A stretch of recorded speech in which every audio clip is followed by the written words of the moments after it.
กาศซื้อเน่ยังว่าจักโตน่ะเป็นตะแพงเลยซื้ออยู่ให้รอก่อนแน่ เฮาเห็นสูงอยู่หานั่นคักๆเฮาสิซื้อเอาจักโตน่ะงามนี่เสือตัวนี้เอาแม่อันเนาะโตเท่าไหร่วะเสื้อสลับกันอย่างนี้กับห้ามใจไม่ได้น่ารักนี่เด้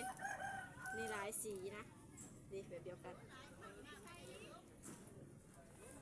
งานไม่ใหญ่เนี่ยนะวิมีร้านเสื้อผ้า2 ร้านเลยพี่น้องจ้าอยากมีเงินเด้สิซื้อเอาเสื้องามๆไปใส่แล้วก็แยงกระโปร แม่ ง นควม แยงจะคล้องเลยล่ะสุดมาเบิ่งกระโปรง โอ้กระโปรงก็อยากเบิ่ง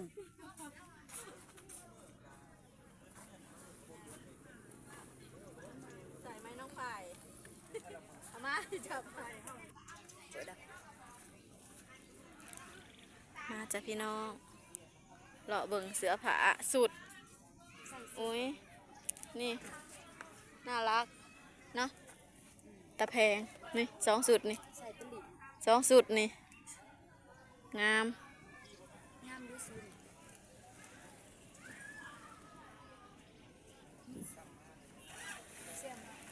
ใช่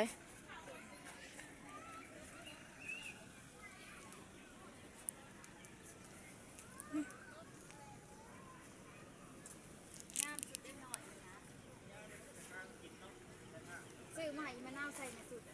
ใหญ่น้องหมูเด้งน่ารักจังเลย นี่ตะวันเทพไทยหล่อตะวันกระติด เนาะนะชุดนอนนะชามะนาวนะ ซื้อมะนาวเลย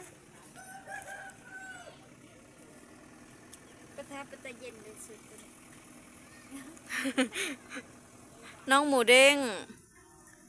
อยากได้เสือได้ไปเลือกเสือปะโตเท่าไรวะนั่นอยากได้เสือนะคะ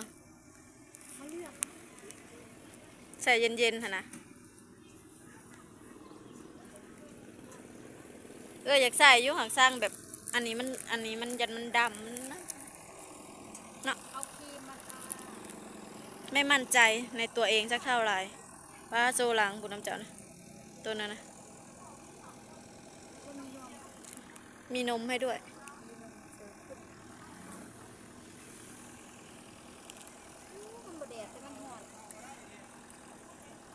อยากได้อยู่ได้ใส่เดียวนี่เรื่องนี้ตัวดึง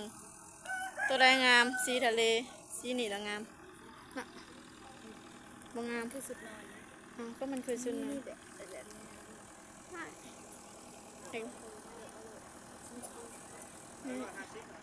ก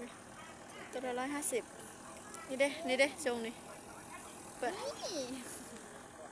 ตัวนี้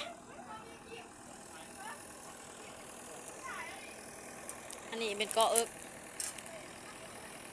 3 บาท3 บาท3 กันกับใน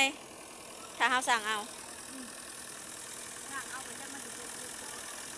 นี่นะมีงามในซุ่มนี่เดนี่แบบเดียวกันนี่แต่คนละสีซื่อๆงามเนาะ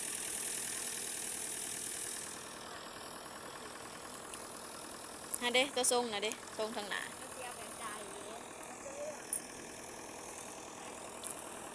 งามเด้งามเนาะเคยใส่คือติใส่กับสินก็งามเนาะแต่ไม่มั่นใจในตัวเองสักเท่าไหร่สวยรู้ดูแพงอันนี้สีอะไรสีไข่ดำก็งามเท่าไหร่แหละ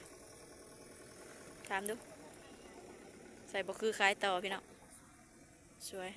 ตัวนี้ก็งามชวนนักฮอกมาซื้ออยู่พี่น้องชวนปานีถามดูอันนี้โต้เท่าไหร่นี่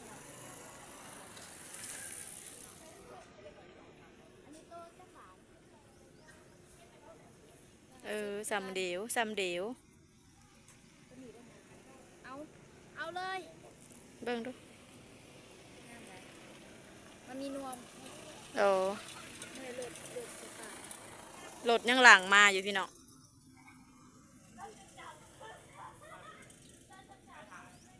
ตัดสินใจสิ ตัวนั้นแหละตัวนี้มันเป็นอะไรตัวนี้มันทางล่างมันบ่มีหยังเนาะ เอ้ย ใช่ไหม บาง ใช่เลย เขามันโปะเอาแต่ทาง อันนี้เฮาไปใส่กับหยังใส่กับสิน สินก็ได้ส้มก็ดี ทรงแอวสูงคือบ่